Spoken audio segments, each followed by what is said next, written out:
Today we're going to be working with colored pencils. I'm going to show you some tips and tricks that you can use when you're coloring, and we're going to work through this worksheet together to practice a few different techniques. So to start with, you'll need a few colored pencils. The colors don't really matter, but you will need a range of colors, and try to make sure that they stay sharp. So you'll need a sharpener to keep these nice points on here.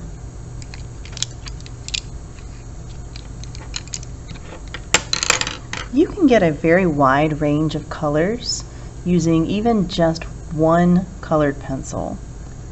The first thing I want to talk about is how we change the pressure of our pencil stroke and how that can affect the color that you create. So right here I'm going to color in very lightly. I'm just barely touching my pencil to paper.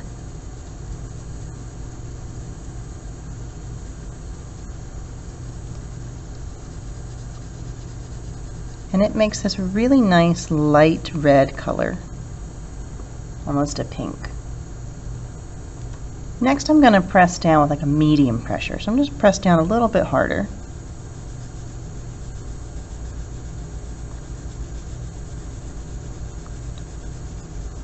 And that's going to give us a more vibrant red.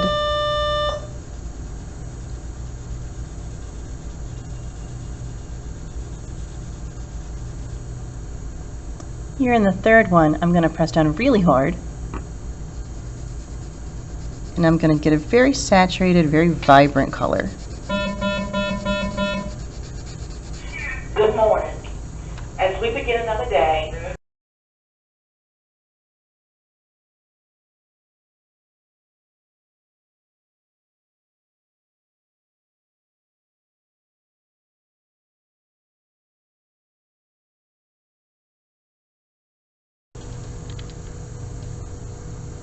The next thing we're going to look at is our pencil stroke, and that just means the direction that we move our pencil on the paper. I want you to see how that can change the look of your colored pencil. So in the first bubble here, I'm going to just do straight lines. You could do this in a vertical direction, a diagonal direction, horizontal, doesn't matter, but whatever direction you choose, make sure you stick to it. So if I start off with a vertical line, I'm going to fill this whole space in with vertical lines. I'm not going to switch directions halfway through.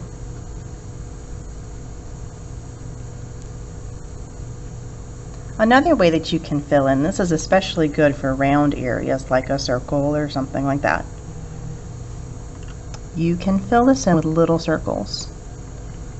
Just moving your pencil in a circular motion. And you can see how I can go right up to the edge of my circle here and fill that in. This also gives you a lot of good coverage if you're looking for a very smooth color or a very bright and vibrant color. This is a good way to fill that in.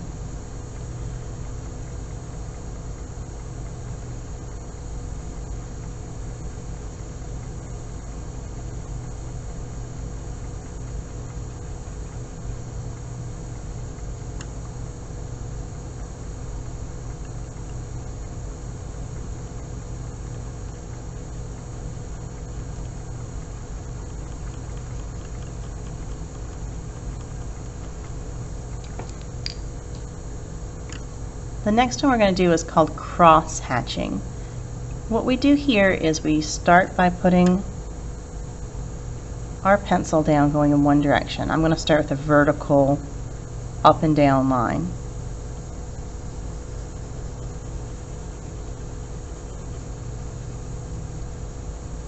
And then you're going to switch directions and go across what you just put down.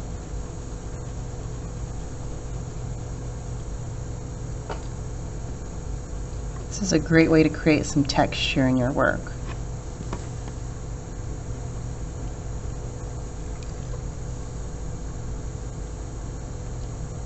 Next thing we're going to look at is layering. So layering is when we put one color on top of another.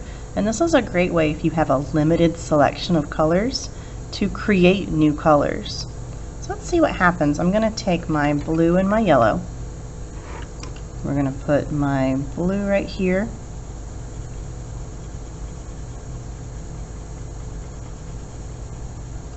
And the yellow right here.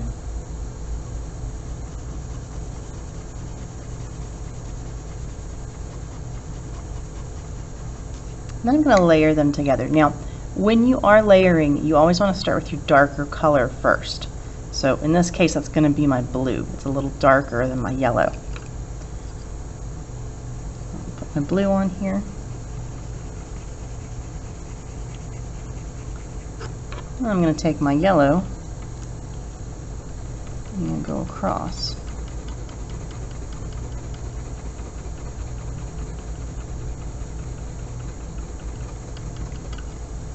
And we can see now I've created this nice blue-green here where the colors are blending.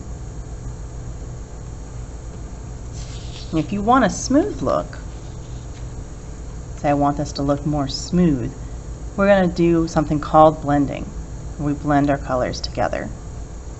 So let's stick with my blue and yellow. Do the same thing here. Start with my blue.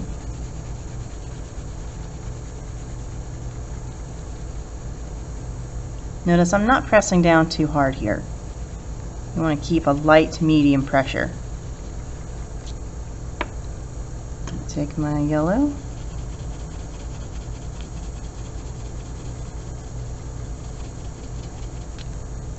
I'm going to do the same thing in here just to get us at the same spot on both of them.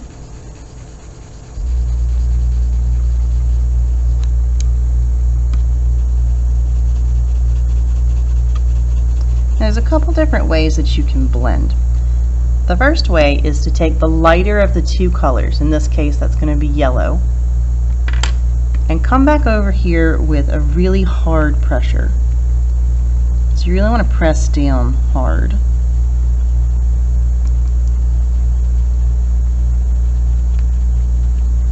And that's going to give you a smoother look overall. It's going to just blend those two colors together.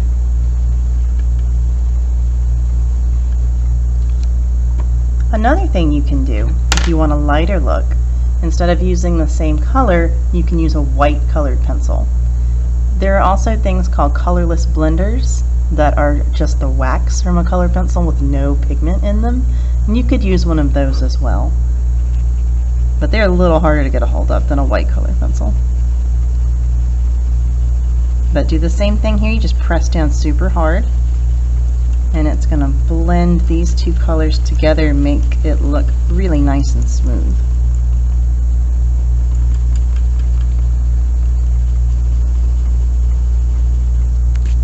But notice that it gives you a different effect.